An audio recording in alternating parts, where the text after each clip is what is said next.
first theme is entitled Energy for All and includes presentation by Auriane Meilland, Charlotte Deboeuf, Émilie Etienne, and Miguel Felipe Silva Vasconcelo. We welcome Auriane Meilland, Ph.D. student in economics at the University of Paris-Saclay in France.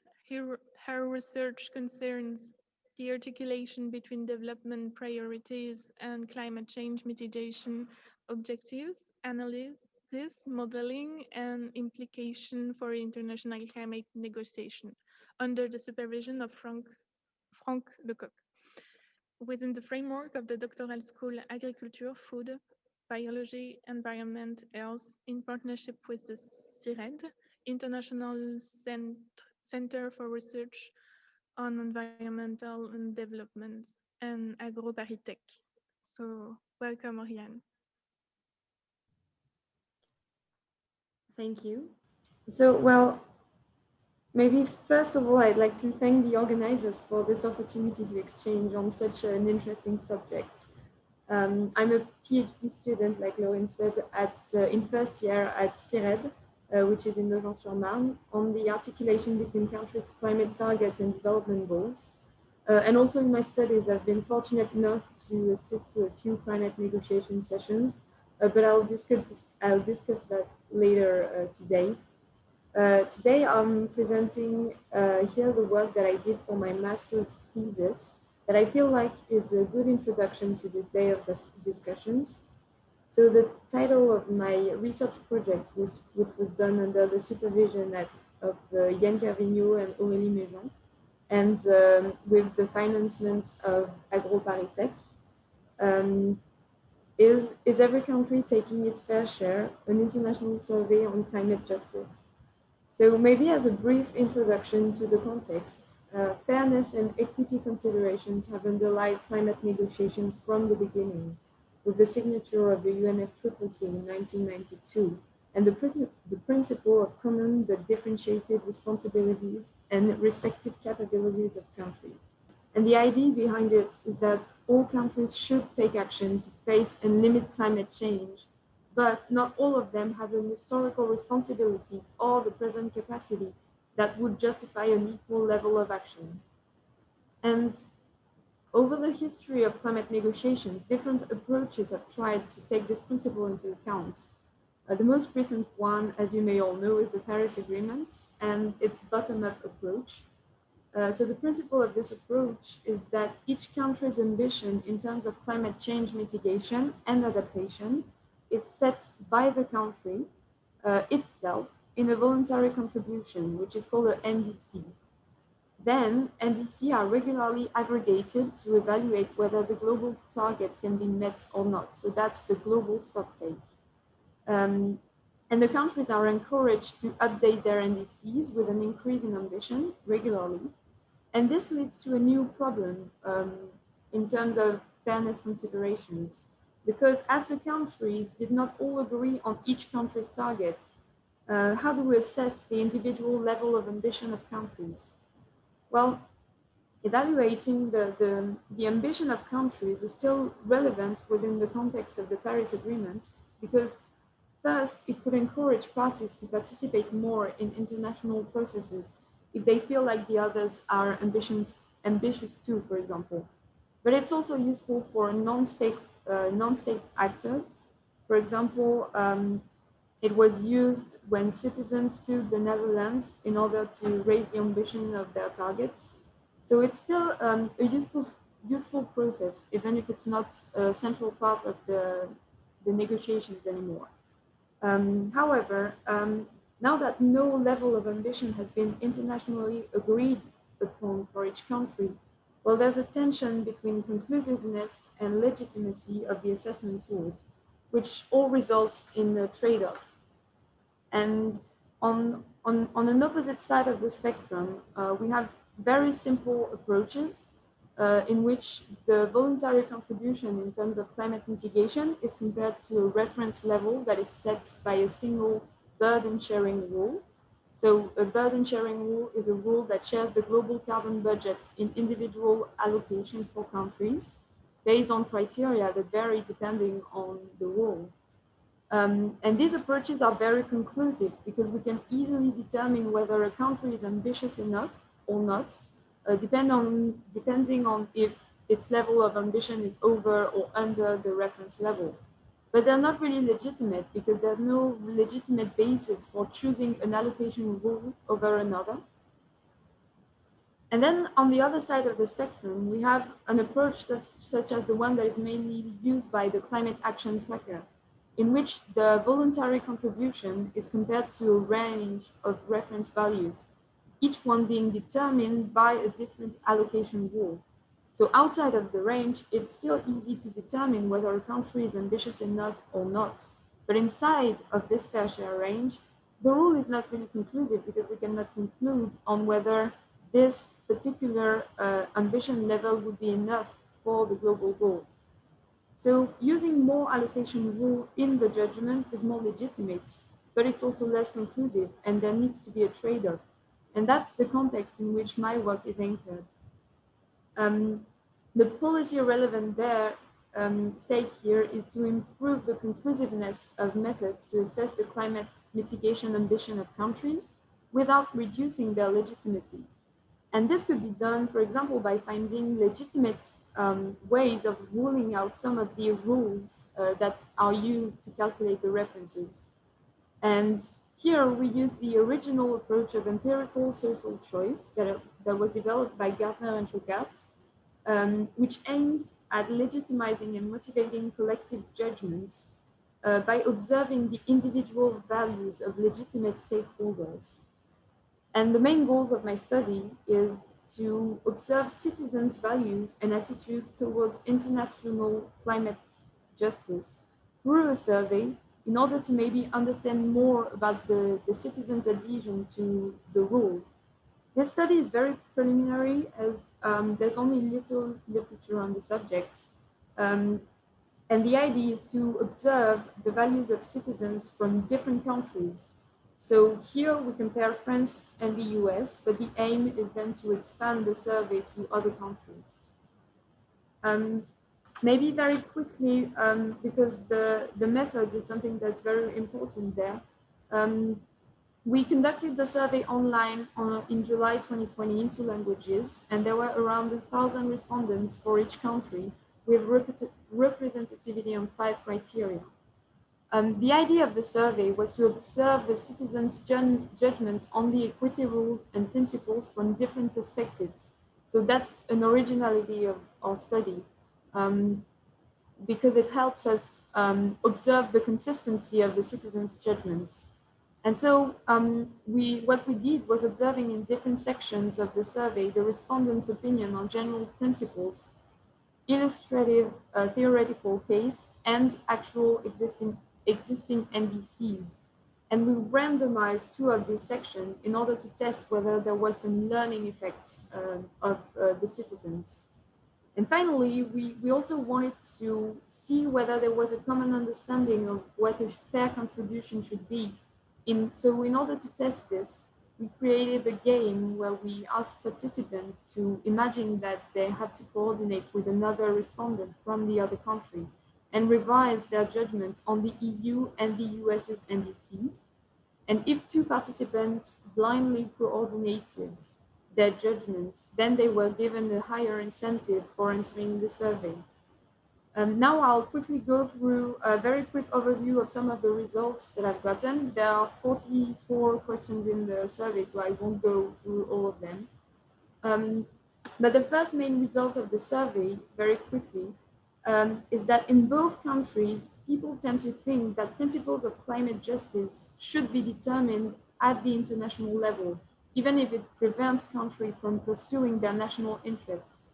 And this is called the Cosmopolitan Vision of international negotiations. It was quite a surprising result, especially for the US citizens, because we would expect we would expect that there was not as much adhesion among this panel.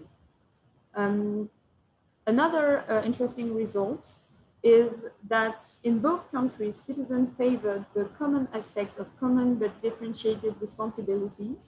So they thought that all countries, without exception, should contribute to climate action. Interestingly enough, this result is stronger for people who think climate change will be disastrous, and among people who favor the cosmopolitan vision of climate cooperation. And this result is supported by other results that I won't present here. But in the theoretical presented cases, citizens tended to judge the country only by their future targets and no other feature. So that's kind of, it also confirms this vision. Third, in the survey, we asked for the general opinion of citizens on 5 allocation rules that were listed by the IPCC in their last reports. And we asked them to choose 2 principles between them. And the principles that were largely favored were a convergence towards equal per capita emissions, and also an operational version of the grandfathering principle, in which all countries reduce their emissions by the same percentage.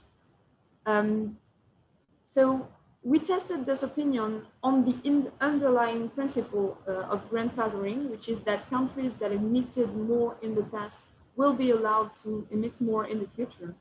And there was a strong disagreement with this underlying principle. So here there's a bit of a lack of consistency in the judgment of the citizens.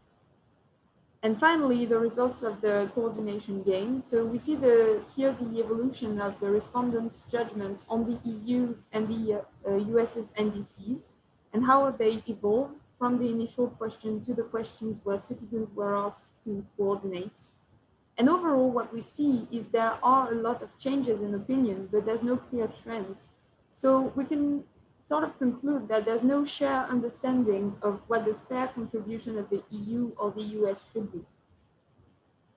Overall, this was a preliminary study that contributed to limited literature, so there were few bases for comparison. But the goal at the end will be to improve the assessment tool, so there's a real policy relevance here.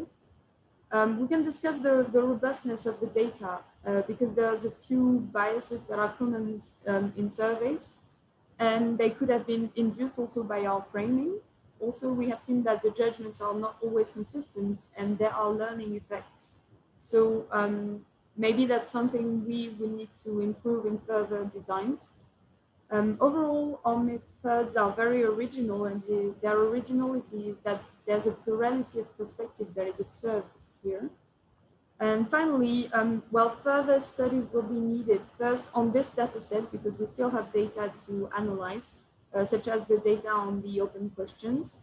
And then in further designs, we want to improve the reflection behind the judgments, as I just said, but also widen this survey to other panels, maybe in developing countries or big countries that maybe have citizens that have views that we haven't really surveyed here. Such as India or China. Well, I'd like to thank you for your attention. I'll leave it open to questions if you have some, and I'll be happy to discuss my research project or my PhD project with you. Thanks.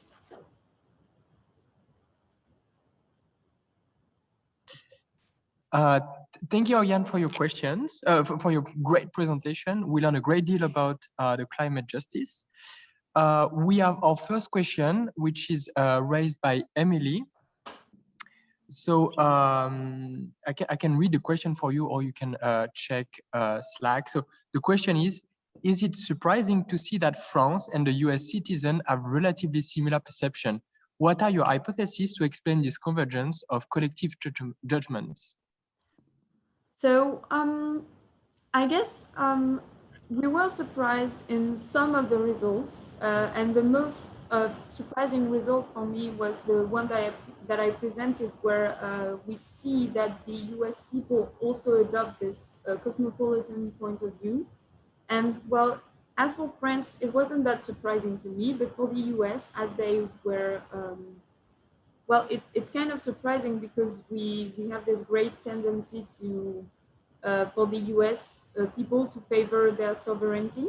And this cosmopolitan vision is against this kind of sovereignty of countries in the climate context. So I guess this was surprising, but maybe for the other answers, the thing is US people and French people aren't that different. because they both come from quite developed countries. So in a sense, I guess it's not that surprising that they tend to respond in the same way. We have a bit more of skepticism among US people, for example. Maybe a little bit less knowledge about climate change, which isn't that surprising, but overall, the global trend of adhesion to the allocation rules is quite the same. And that's why we also want to test it on other countries, because we kind of suspect that maybe for less developed countries, people are not going to adhere to these sorts of rules, but maybe rules that, for example, allow countries that are less developed to do less effort, for example. So that's why we want to test it in further designs. Any more questions?